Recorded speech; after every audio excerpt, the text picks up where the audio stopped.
Hi folks, and Céad Míle Fáilte. This is the navigation. where I'll be going on a weekly basis through all the most popular devices, doing the reviews, giving you my pros and cons of each one, so you know exactly which one is the best for you.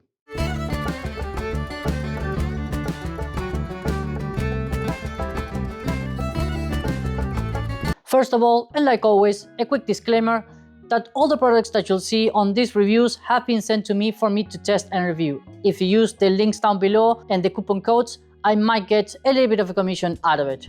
Help a brother out, right? Now, having said that, everything that I say on this video is my own personal and honest opinion, right? I'll give you all the good stuff and the bad stuff and make your own decision, right, based on my own personal experience. Without further ado, let's dive into it. Today we have the CarABC DB601. It's a 6-inch device, of course. It will connect directly to your BMW bike on your nav prep. You can of course control it with your Wonderwheel. It is also one of the most compact and sleek designs that I've seen so far. So let's have a look. All right, quick look at the box. Like I said, CarABC DB601 for BMW motorcycles. Quickly on the specs, like I said, 6-inch device. It does have a IP68 rating, good resolution with HDR support, which I think it definitely shows on the screen, 60 frames per second, pretty standard stuff. But let's have a look inside the box and see how it looks.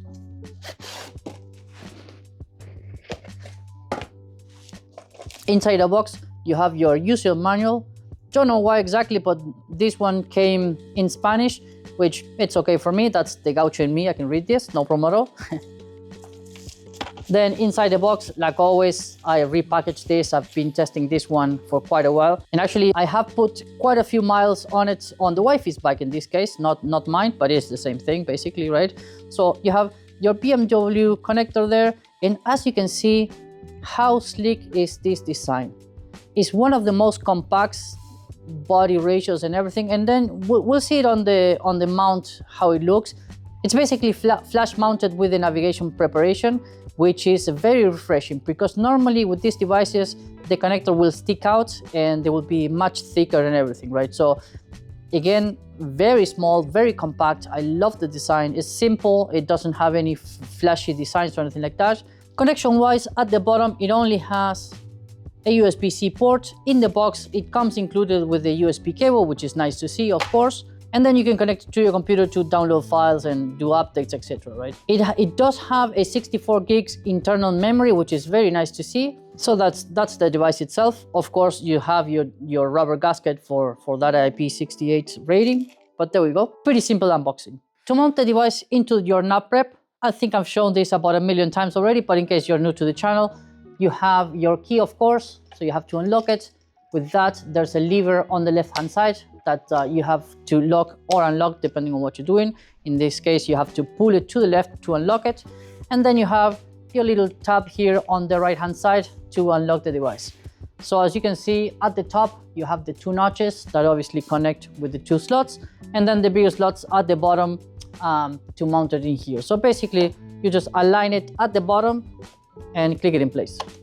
That's it. And then to lock it in place, on your left hand side, you just push it and that's it. The device is locked, it's not going anywhere. But let me give you a quick look at the device on how it looks actually mounted here. Now to me, this is the highlight of this device.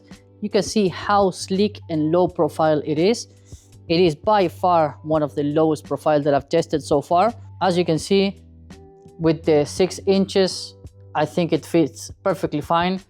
Like always, this one is not perfectly centered. I have to fix that at some point. I haven't done it already because I'm going in between devices. Some will be a bit more offset to the left and everything. So some devices will fit perfectly fine, some others don't. But anyways, this is the design and how sleek this is, right? A beautiful, nice and sleek design fits the bike almost like OEM. Thumbs up for that. All right, let's turn on the bike and see how long it takes to boot up.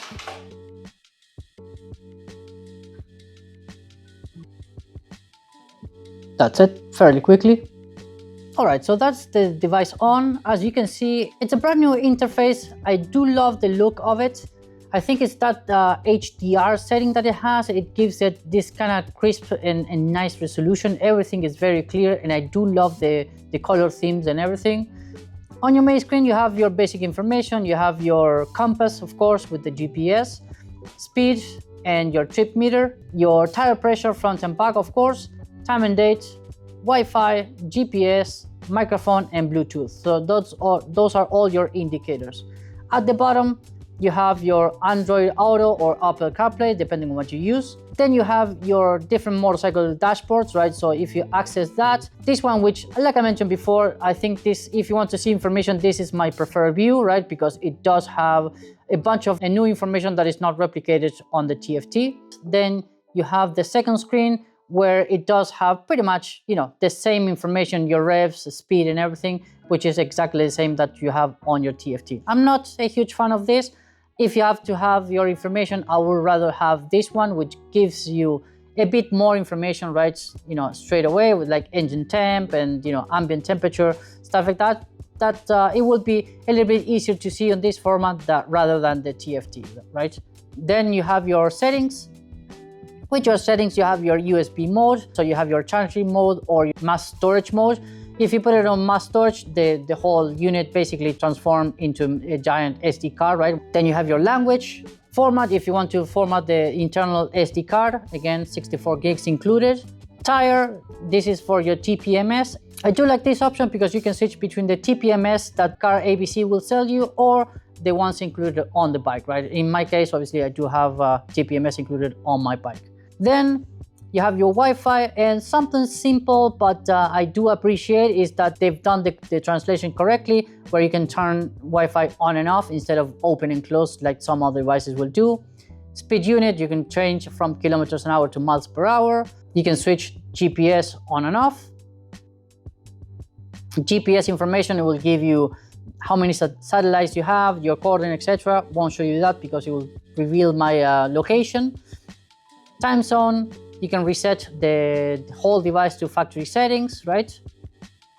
The information on the device, the tire unit, again, to configure the TPMS sensors. Temperature, Celsius to Fahrenheit. Backlight mode, that is for your automatic brightness.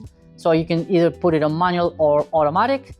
Something to call out on the automatic brightness, right? The last option is time and date, but let's go back to the backlight mode.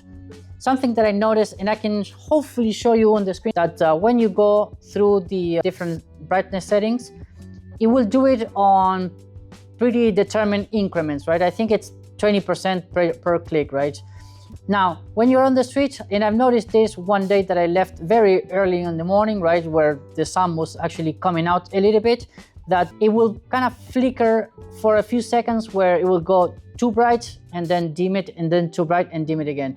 I think it was due to the lights of other cars and everything hitting the sensor, right? And the screen was trying to adjust. But the difference that I've seen with some other devices is that it's not a smooth transition, it's not a dimming, it's just, again, this kind of, 20, 40, they're very determined steps, right? You can, of course, always turn it to manual, right? And just set the brightness that you want in case you see that, right? So yeah, easy enough to kind of work around that, but something to call out anyways, right? Because like always, I do give you the pros and cons, or everything that I've noticed while using the device.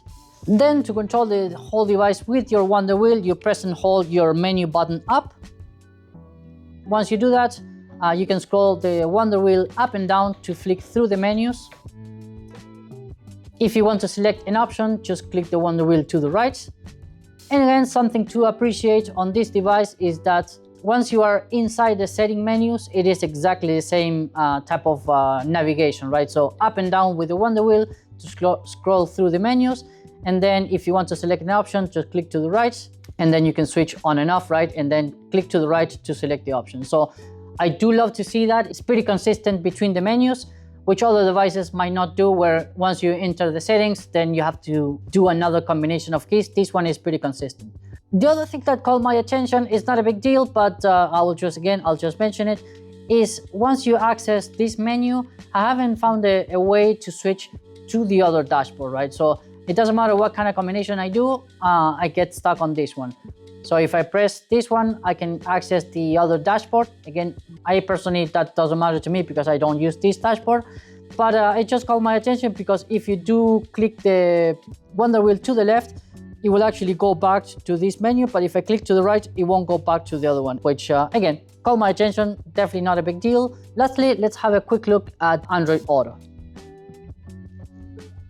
Once you're in Android Auto, again, the screen looks really nice. It's pretty responsive. I believe, again, it's because of the HDR, but the definition of the icons and everything, it does look very crisp and the colors are pretty bright. It's one of the nicer screens that I've seen on these devices. I definitely love the look of it. I'm a big fan of the 6-inch devices. I think it's the perfect size. Very easy to navigate the options.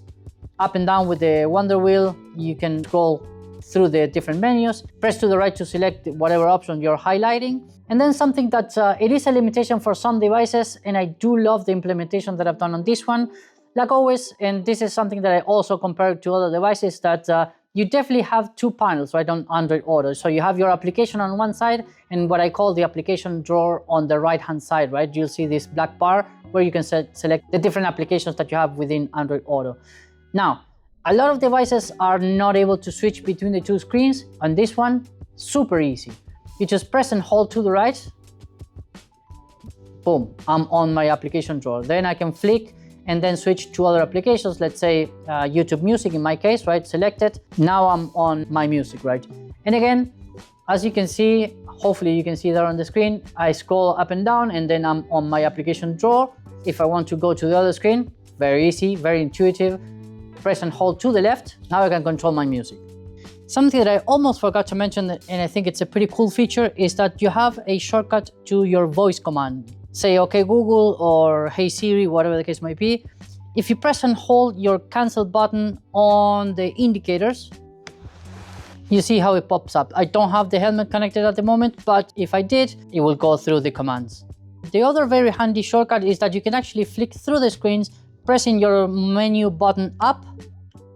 And as you can see, I go back to my dashboard, to the other dashboard, and then go back to Android Auto, right? So it's very handy. It works really well, right? You can flick all through the screens with your Wonderwheel, no problem whatsoever. Let's do a test of what happens when you actually crank the engine, right? Obviously, now I have my ignition on where the bike is on, and I can, set up my navigation. As you can see, I'm navigating currently. And let's see what happens when I crank the engine, see if the whole thing stops or what happens.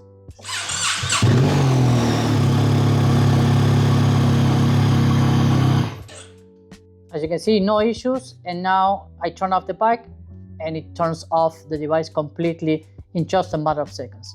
So I can confirm the navigation doesn't stop, so that's great. And also, when you shut off the bike, it turns off very quickly. So thumbs up for that as well. So there you have it, folks, CarABC DB601. I think it's a very nice design. I love how the whole thing integrates into the screen. The low profile and everything, it matches the bike really nice. Implementation of the UI, the user interface, right? The new colors, the new themes, they do give it a little bit of a different touch. Also, worth mentioning for sure is the implementation of the Wonderwheel. I love how cohesive the commands are between the different menus. Everything is very intuitive, right? Where many other devices fail with the whole Android Auto, at least in my testing, right? When some devices might fail switching between the two menus and everything. With this one, it's fully functional and you can definitely navigate the whole thing, no problem whatsoever. The shortcuts for the voice command and everything, brilliant as well. So definitely a nice little option for you to consider. Like I mentioned at the beginning of the video, make sure that you hit the links down below in the description to get your discount codes and get it a little bit cheaper, right? It's always a little bit of a good option. So there you go. Let me know if you have any questions down in comments below, and I'll see you folks in the next one. Thanks.